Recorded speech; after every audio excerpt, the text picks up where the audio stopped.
Hello, BookTube, and welcome to another weekly reading vlog. Well, it's yet another week in which you will have to pardon my appearance.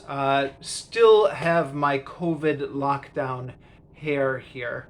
Things actually are opening up a bit here in Vietnam again, but I'm still a little bit cautious about going to the barbers. I'm going to wait and just make sure it's safe for maybe a week or something more. So, apologies for my appearance, but maybe within the next week or so, I will be getting a haircut. Anyways, the reading this week, I guess I'll start right off with the embarrassing stuff. Last week, I made a big deal of saying that I was no longer going to postpone the grammar book. I was going to finally start reading it again after a month of not reading it. The thing that's got me is I'm stuck right on a page of diagramming sentences. So, if it was just normal text, I would just sit down and read a couple pages. But I'm thinking, all right, when am I going to have time to sit down for a half hour and sorry, it's not diagramming sentences. It's sentence trees. Diagramming sentences is what I did in junior high school. Sentence trees look something like this. This is a ironic case of where my desire to do the book completely, including doing all the exercises at the end of each chapter, has actually stalled my progress out on this. That being said, though, it probably would take me only, 20 minutes to work through those exercises. So I could probably find those 20 minutes somewhere in the week, even though it has been, I don't know, I definitely could. I mean, I have been busy with work and marking and grading and stuff like that, but this week I'm going to get back into the rotation.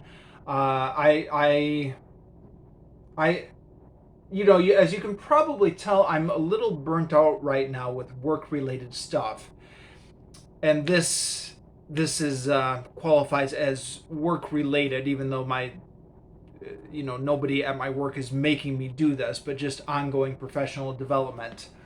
I want to at least be slowly chipping away at this book, even if I'm not reading large chunks of it at a time. So slowly chipping away at it, meaning a little bit to report on each week. So, I'm going to make a promise. I will read some of that for next week. And then, out of the Complete Stories of Oz collection, I finished The Wonderful Wizard of Oz. So, let's see. Last week, I stopped on page 54. In this edition here, The Wonderful Wizard of Oz, the first book in the collection, goes up to page 96. So that's 44 pages read out of this week. And I'm not going to talk about it today, because I'm going to be reviewing this book and posting it tomorrow. So I'll just talk about everything tomorrow. So that's going to leave the rest of my time to talk about Herodotus. This week I read 74 pages in Herodotus from page 152 to page 226. So this is my bookmark here for the main text, and this is my bookmark for the footnotes, for the end notes, because there are so many end notes in here. So I'm just going to talk about what I read this past week, stuff that was interesting to me. I started off this week still in book 2. Now, book 2 is, as I mentioned last week, is Herodotus's book all about Egypt. So he finishes off book 1 and he begins book 2, setting up that Cambyses, the son of Cyrus the Great, having inherited the empire from his dead father, is now going through to conquer Egypt. And then he pauses the narrative to just talk about all things Egypt for a really long time. Herodotus is famous for his long digressions. Talking about the geography of it, where does the Nile River come from, the customs of the people, etc.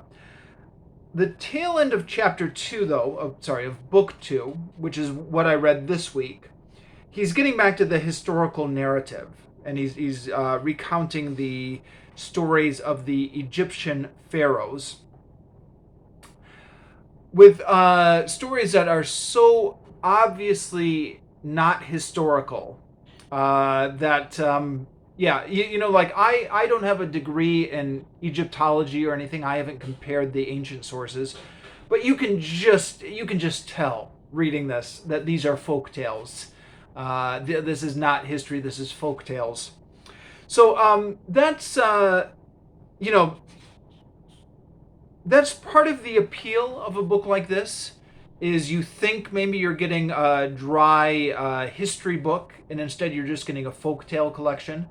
Unless you want a dry history book, in which case you're going to be frustrated by all these things that are so obviously folktales. But I find it quite charming.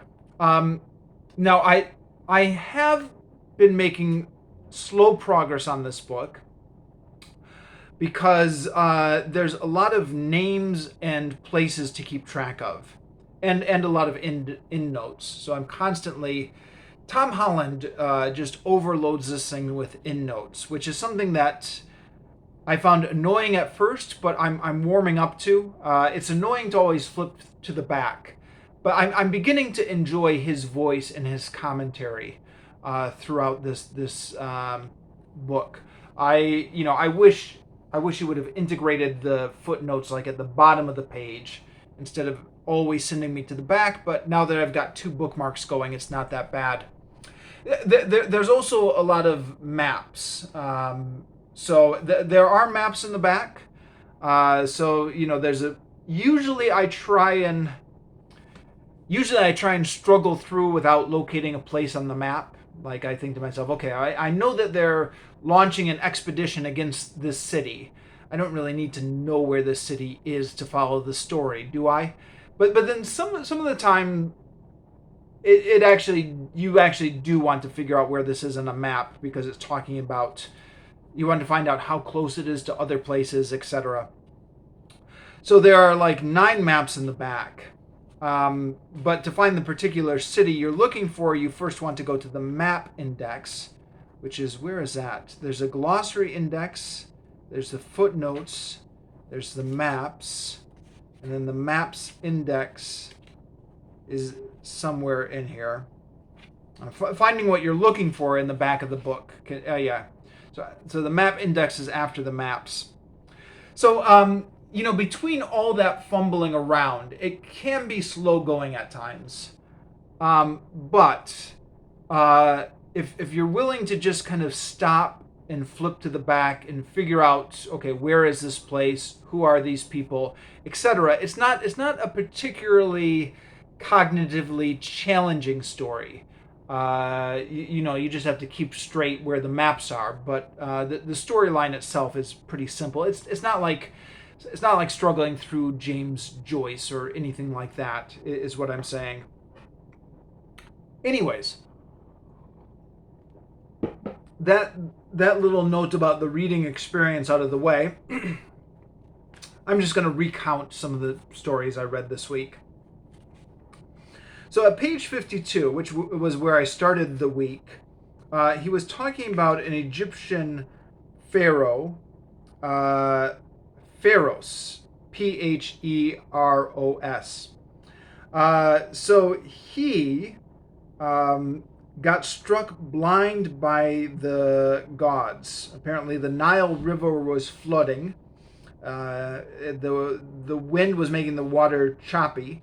And he got so angry that he threw a spear into the Nile River, which caused him to immediately lose his eyesight.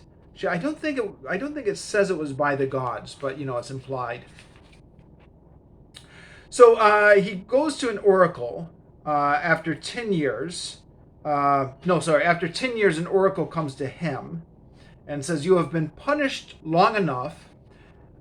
Only wash your eyes with the urine of a woman who has always been faithful to her husband and never slept with another man, and your sight will be restored." So the first thing he does is use the urine of his wife to wash his face with.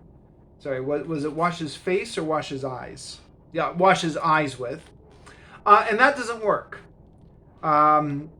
So then he has a whole bunch of other, takes a urine from a whole bunch of other women, and none of them work until finally he finds a woman whose urine brings his eyes back. So what does he do? He makes that woman his wife, which I thought was a little bit strange because her main virtue, according to the story, is that she's stayed faithful to her husband. All of a sudden now he's taking her away from her husband. And then what did he do to all the unfaithful women? He gathered them together, and then he burned them in a particular city. So he gathered them together all in the city, and then he burned them, including his wife. Then they talk about Helen of Troy. Perhaps I don't know. As somebody who was interested in the Trojan War when I was younger, I was vaguely aware that there was a story about Helen of Troy in Egypt. I think it's one of the many different versions of the story.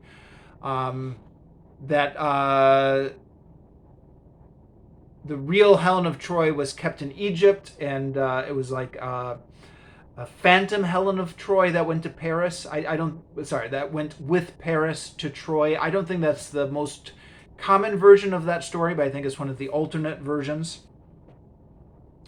So I was vaguely aware that there was an Egyptian connection to the whole Helen of Troy story, but Herodotus goes off for a few different pages about this, talking about some of the Egyptian versions of the Helen of Troy story. According to the Egyptians, some of the stories that they tell, Paris and Helen, when Paris has abducted Helen, and he's on his way back to Troy, he gets blown in by some contrary winds and ends up in Egypt. And once the Egyptians find out that he has abducted the wife of his host, then they just take Helen from Paris and they just hold her there and until the Greeks are ready to pick her up again. And thus problem solved and the need for the Trojan War is averted. So Herodotus talks about a few different versions of the story and comments on how likely he thinks it is.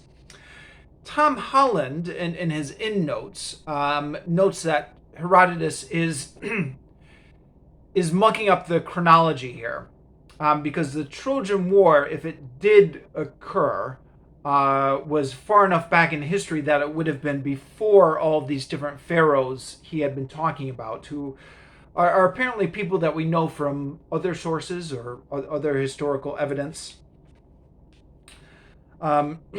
Excuse me. So here the Trojan Helen and Paris and the Trojan Wars connection with Egypt is apparently out of chronology here, but it's there. And then there's another story which is obviously a folktale, which is that there's a pharaoh. His name is Rhampsinitus, and he's got a royal treasury. And the guy who built the royal treasury has designed his own secret little back door to it. He's devised a way where you can take out the stone, I guess, which is loose, and get in and get the treasure, the treasures. He actually dies before he can take advantage of it, but he passes the secret on to his two sons, who go in every night to steal treasures from the Pharaoh. Now, the Pharaoh is noticing that stuff is disappearing out of his treasury every night, but he doesn't know how it's disappearing because he doesn't know about this secret stone that you can remove.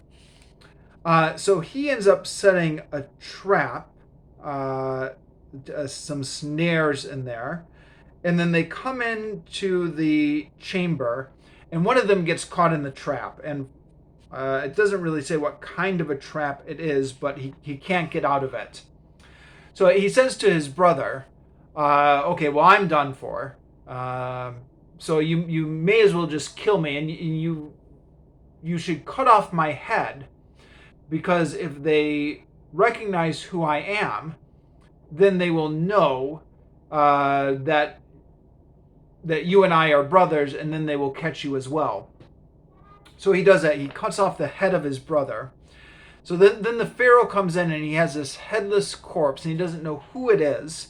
So he hangs it from the city gates, and he instructs his guards to just pay attention to anyone who is crying when they see the corpse, or looking a little bit distraught, or looking at it longer than usual. And the brother actually keeps his cool, but it's the mother who goes nuts. And she says to her surviving son, you've got to rescue the corpse of your brother, or I'm going to turn you both in. I'm going to turn you in as well. So he's able to rescue it. He's transporting some wine, and he's pretending to be a wine merchant, and he pretends that the wine cart breaks down right in front of the city gates where his brother's body is hanging. He just pretends to have a breakdown, and then the guards who are supposed to be guarding it get into his wine, and he pretends to be really upset that they're getting into his wine, but then eventually he starts drinking with them, and then he gets them so drunk that they all pass out, and then he's able to rescue his brother's body. So then the Pharaoh gets the idea. He has his daughter go into a brothel. So she's going to have sex with all the clients who meet her. And he instructs his daughter, he says, before you have sex with them, ask them what was it? The bravest thing they've did, or the cleverest and most wickedest thing that they've ever done in their life. So, and they don't know that it's really the Pharaoh's daughter who's working in the brothel. So the thief finds out what's going on, and he takes the arm from a dead body, which is still warm, and he goes in, and she asks him, what's the bravest and most wickedest thing you've done in your life? And he actually tells her the whole story. And then she grabs hold of his arm, like she was instructed to do by her father. Her father says, once you find out who was stealing from my treasury, grab onto his arm and don't let go until the guards can catch him. But she grabs onto the arm, and it's just a arm from a dead guy that he was carrying around with him. So he makes his escape again. And eventually the Pharaoh is so impressed by how clever this fellow is that he sends forth his messengers to say, there's a general amnesty, just come forward. You can have the hand of my daughter in marriage, because, such a clever person has to be made use of, or has to join the royal family. And at this point, the thief comes forward, and the Pharaoh is good to his word. Sorry, I'm saying the Pharaoh are all throughout this, although my edition is saying king, the king of Egypt. Um, I'm not sure if that's a distinction or not.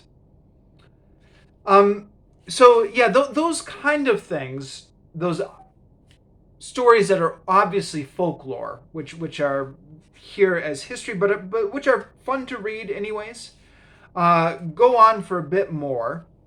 Uh, and I'm not going to talk about all of them, in part because I don't remember all of them perfectly. You know, I read them this past week, but didn't commit them completely to my memory. But then we get back to the narrative. Oh, sorry. We finally get to who the current ruler of Egypt is, a man named Amasis. And he was the ruler of Egypt when Cambyses from Persia came down to take over Egypt. And so then that's when that joins up with the narrative that Herodotus had left off earlier. And then, yeah, excuse me, I'm a little hoarse. I don't know. I've been. I was teaching this morning, so maybe I was talking too much when I was teaching. So you'll excuse me if I'm going for the water a bit. But yeah, Cambyses takes over Egypt, and there's a whole bunch of things that go on. Uh, he takes his revenge on the Egyptian nobility. He was snubbed because he wanted to marry the daughter of the king of Egypt, and he sent her like a fake daughter because the king of Egypt knew that the the king of Persia had many different wives, and so he didn't want to send his daughter just to be part of his harem. And so he sent a fake daughter, but then that got found out. So the king of Persia came down, extracted a terrible revenge by killing all the sons of the nobility and selling their daughters into slavery. And it's talked about here that the madness of Cambyses, which may or may not be historical.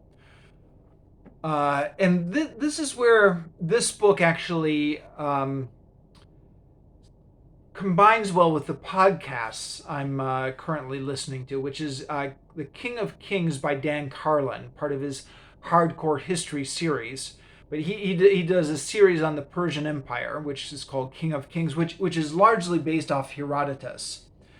And he says how these passages in Herodotus may just be a legacy of imperial propaganda that the next emperor, Darius, wanted to use to justify his own rise to power. But he says it's still a great story.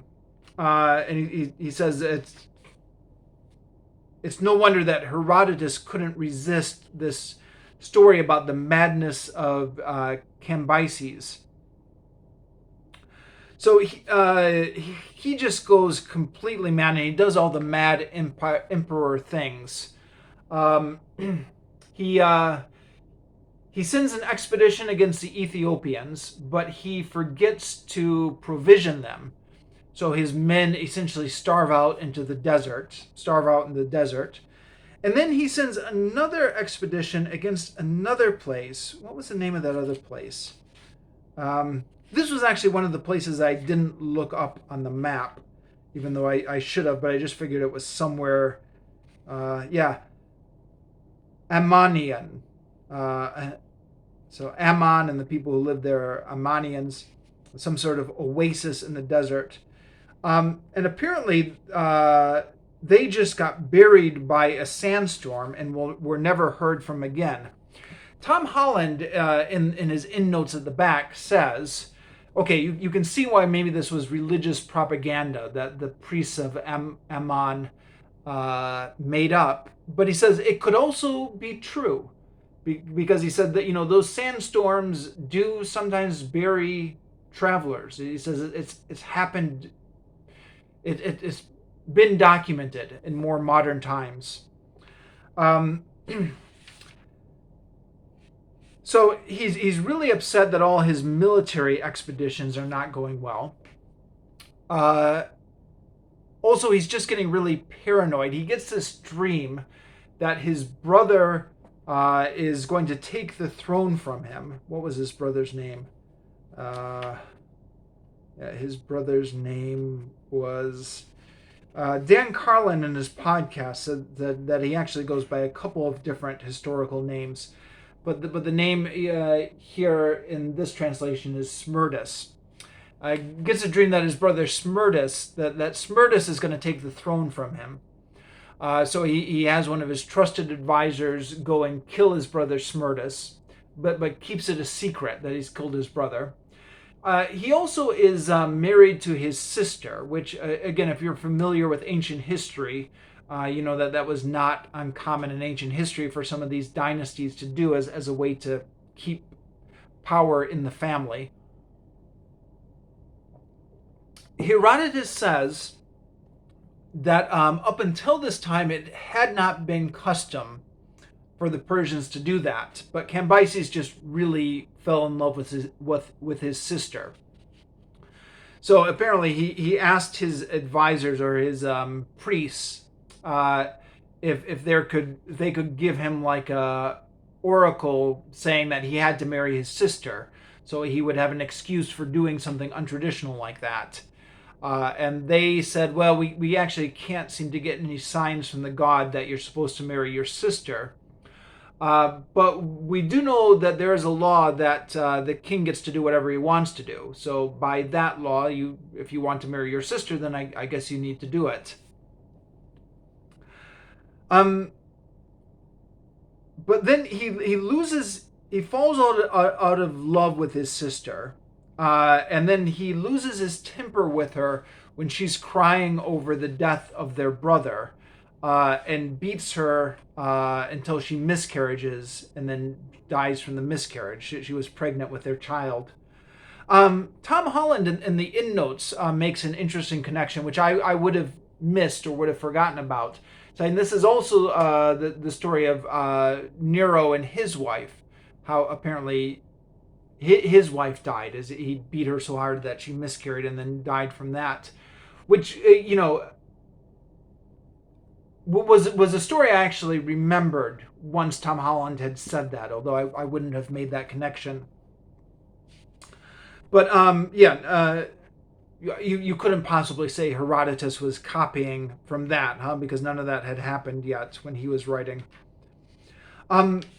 And then the thing that Herodotus does, which apparently really gets him cursed, is he kills a sacred bull. Sorry, what did I say? The thing that Cambyses did that really gets him cursed is he kills a sacred bull, which the Egyptians believe is one of their gods incarnate. And then from this moment, he's completely doomed. Meanwhile, back home, there are two magi, or Magians. Dan Carlin actually says in his podcast that these are supposed to be kind of magical humans. The Magi is apparently where we get the word magician from. And Dan Carlin says that he's basing that off of Tom Holland's book, Persian Fire. I'm reading Tom Holland's translation of Herodotus, so another Tom Holland connection. But Tom Holland actually doesn't connect the Magians with magical beings in this translation. And then in the back, in the glossary, there's two different entry for Magi and Magians. Magi is were the priests of the Persians and the Medians, but Magians apparently is a tribe of Medians, I think. Okay, I'm out of time. I'm gonna have to stop the video here. So that's all for this week.